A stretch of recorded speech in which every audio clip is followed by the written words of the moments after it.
진실은 뉴스메이커 물음표를 붙였는데 예, 뭐 이렇게 무슨 영입한 얘기입니까? 사람들이 좀 기대와 달리 구설수에 오른다든지 좀 상반된 평가를 받는 경우가 있기 때문입니다. 가령 한국당 같은 경우에는 최근 뭐 후보는 아닙니다만 이 공약 개발을 위해서 데려온 나다은 위원을 이렇게 해촉을 했다는 소식이 전해졌습니다. 입당 3일 만이었는데 나 씨가 블로그에 이 조국 전 장관을 좀 지지하는 서초동 집회 사진을 올린다든지 또 문 대통령을 좀 칭찬하는 글을 올린다든지 좀 한국당 입장에서는 성향이 맞지 않았다는 논란이 일었기 때문입니다. 이 갑질 논란이 일었던 박찬주 전 대장에 이어서 두 번째로 논란이 있었던 영입 인사라고 할 수 있습니다. 예. 네, 이걸 보고 8년 전에 새누리당에 영입됐던 이준석 전 최고위원이 이런 글을 올렸습니다. 선거 기계에 가깝던 새누리당의 모습은 어디로 갔을까? 이렇게 글을 올렸습니다. 예, 그러니까 뭐랄까요? 영입 과정에서 검증이 좀 부족했다 이런 지적들이 나오는 건가요? 네, 그리고 검증과는 무관하게 영입 인사들의 발언이 도마에 오르면서 나중에 해명을 해야 했던 경우도 있었습니다. 더불어민주당의 청년소방관 오영환 씨는 조정 장관과 관련해서 당시 관행이 지나치게 부풀려져서 보도됐다 이렇게 했다가 나중에는 말을 신중하게 하겠다고 진화에 나선 일이 있었고요.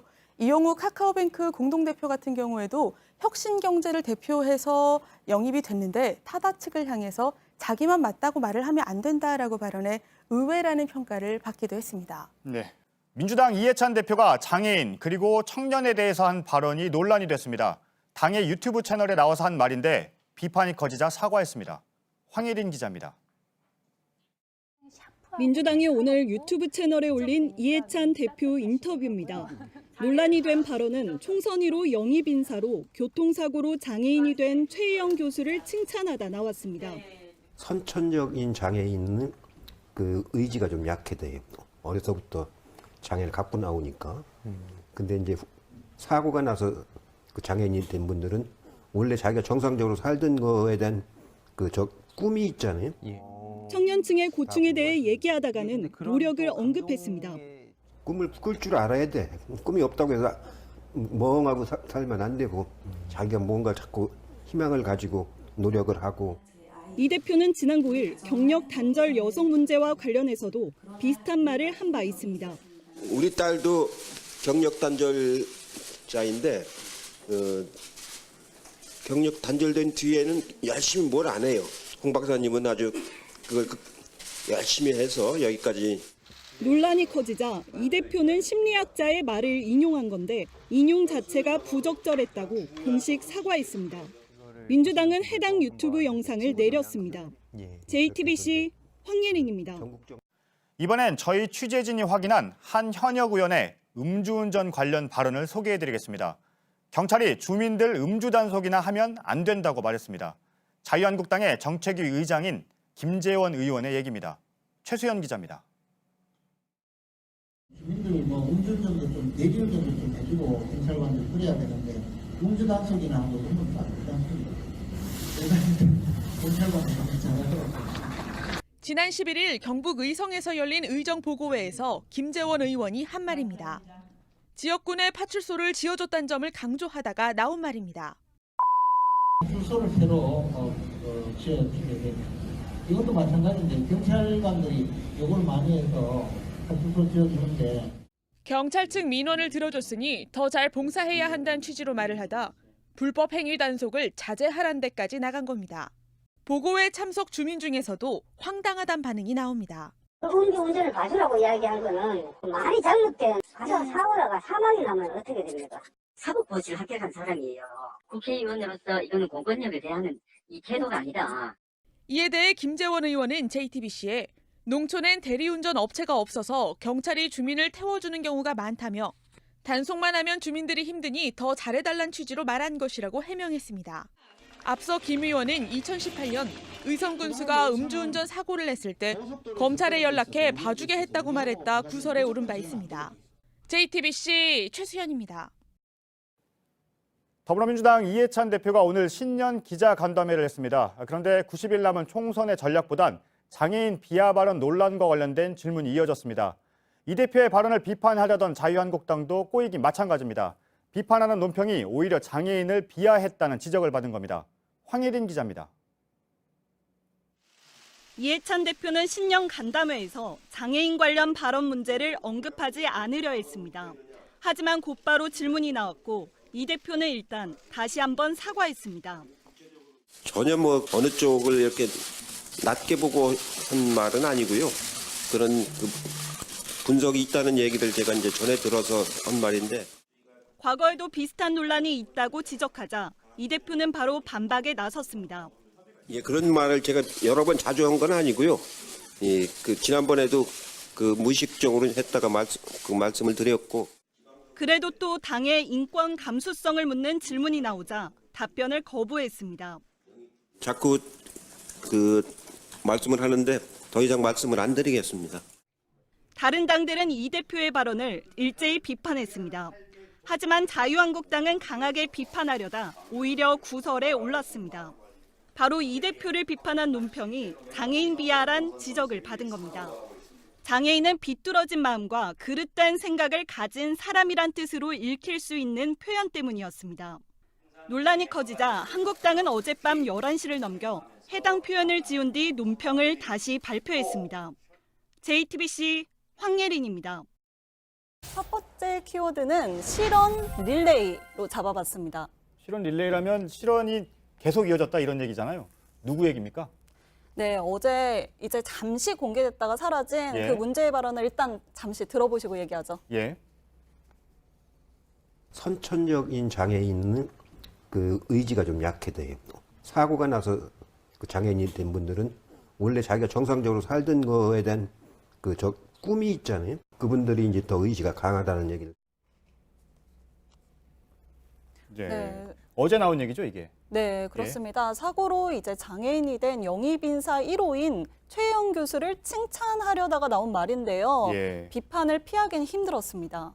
오늘 앞서 보도도 했는데 오늘도 사과를 했다면서요? 네, 2018년에 했던 발언들 때문인데 그거에 대한 지적이 나왔고 예. 그걸 좀 피하긴 했지만 어쨌든 거듭 사과하겠다라고 얘기를 하긴 했습니다. 예. 그래서 과거의 발언도 좀 같이 들어보고자 예. 준비했습니다. 같이 보시죠. 예. 정치권에서는 와서 말하는 거 보면은 저게 정상인가 싶을 정도로 그런 정신장애인들이 많이 있습니다. 예, 그러니까 뭐 장애인 관련 문제 발언 이분이 두 번째라는 건데 알겠습니다. 안전 기자가 나왔으니까 야당 얘기도 좀 해보죠. 맞습니다. 황교안 대표가 과거에 이런 발언을 한 적이 있었는데 황교안 대표요. 예. 그러다 보니까 여야 지도부가 이 실언을 서로 주고받은 형국이 됐습니다. 황 대표의 발언은 지난해 대학 강연 때 나왔었는데요. 문재인 정부의 52시간제를 비판하려다 한 말이었습니다. 그 발언 잠시 보시면 젊은 사람들은 돈 쓸 곳이 많으니까 더 일해야 하는데 나라가 막고 있다 이런 취지의 말을 했습니다. 예. 그런데 이 발언이 나온 후에 당시 젊은 층으로부터 그러면 2030은 과로사란 얘기냐 이런 비판 쏟아진 바 있습니다. 네. 기억이 나는 것 같습니다. 그런데 아들 스펙 얘기도 해서 좀 논란이 됐었잖아요, 당시에. 맞습니다. 그 예. 발언 준비해봤는데요. 한번 예. 직접 들어보시죠. 예. 요즘 말하는 스펙이 하나도 없어요. 학점도 그냥 엉터리. 근데 나머지 5군데는 다 최종 합격이 됐어요. 스펙이 없는데 최종 합격했다 이런 취지의 발언인 건데 당시 여야 4당이 아빠가 스펙인데 무슨 소리냐 이런 얘기 나온 바 있습니다. 예. 그런데 어제 이해찬 대표의 발언을 보면 한국당이 비판하려다 다시 비판을 받는 상황이 된 거잖아요. 어제 같은 경우에는요. 맞습니다. 예. 한번 비판하다가 스텝이 꼬인 셈이었는데요. 예. 오늘 아침 이 장애인인 한국당 심재철 원내대표 이 대표를 강하게 비판했는데 이 발언부터 들어보시죠. 예. 저도 장애를 가진 사람으로서 그 같은 이해찬 대표의 인식 그야말로 우라통이 치밀어 오릅니다. 근데 이런 발언을 했었던 한국당 대변인은요. 예. 구두로 해명을 하진 않았습니다. 잠시만요. 그런 발언이라면 어제 비판 논평을 냈다. 장애인 비하 내용이 들어가서 논란이 된 그 논평을 낸 부분을 말하는 거죠? 네, 맞습니다. 예, 예. 그래서 그거를 잠시 올렸다가 제 리포트에서도 나왔는데요. 예. 바로 재차 바꿔서 다시 논평을 그 논평을요? 네, 예. 바꾸기도 했습니다. 근데 예. 그거에 대해서 구두로 해명을 하진 않은 겁니다. 예. 그때 장면을 좀 같이 보시죠. 예. 논평 말미에 장애인 관련 표현이 부족하다는 논란이 있어서 어제 당번 대변인이 수정을 통해 가지고 입장을 밝힌 것으로 알고 있습니다. 예, 그러니까 문제된 논평에 대해서는 뭐 다시 입장을 안 내놓고 어제 수정을 했다 이 정도 선에서 그친 거군요. 알겠습니다. 다음 키워드 한번 볼까요? 다음 키워드는 보스 리스크입니다. 예, 보스 리스크. 보통 기업에서 얘기하면 오너 리스크를 얘기하잖아요. 그러니까 오너가 실수를 했거나 사고를 쳤을 경우에 기업 전체에 영향을 미친다 이 얘기인데 보스라고 하면 정당 얘기를 하는 건가요? 네, 맞습니다. 가장 대표적인 게요. 예. 2004년 정동영 당시 열린우리당 의장이었죠. 예. 노인 비하 발언 논란이 있었습니다. 이제 당시에 총선을 앞두고 젊은 층의 투표를 독려하기 위해서 했던 말인데 60대에서 70대는 이제 투표를 안 해도 괜찮다고 말을 한 건데요. 그랬다가 이제 지지율 하락과 그리고 당 내의 비판도 이어졌습니다. 예. 그리고 저희가 당시 상황을 살펴보니까 눈길을 끄는 기사가 있었는데요. 보시는 것처럼 당시에 이해찬 대표가 열린우리당 의원이었는데 예. 정동영 의장을 찾아가서 당 차원의 특단의 조치가 필요하다 이런 건의를 했다는 기사가 있었습니다. 결국 정동영 의장은 선거를 4일 앞두고 보시는 것처럼 선대위원장직에서 사퇴해야만 했습니다. 아, 그러니까 당시에 이해찬 의원이 특단의 대책을 내려야 된다라고 해서 정동영 의장이 내려왔는데 지금은 이해찬 당대표가 말실수를 한 상황이 됐다는 얘기잖아요, 지금. 네, 맞습니다. 이해찬 대표의 발언을 짚어보다 보니 황교안 대표 가구 2004년까지 거슬러 올라가게 됐네요. 그렇죠. 알겠습니다. 잘 들었습니다. 안지연, 황혜린 기자였습니다.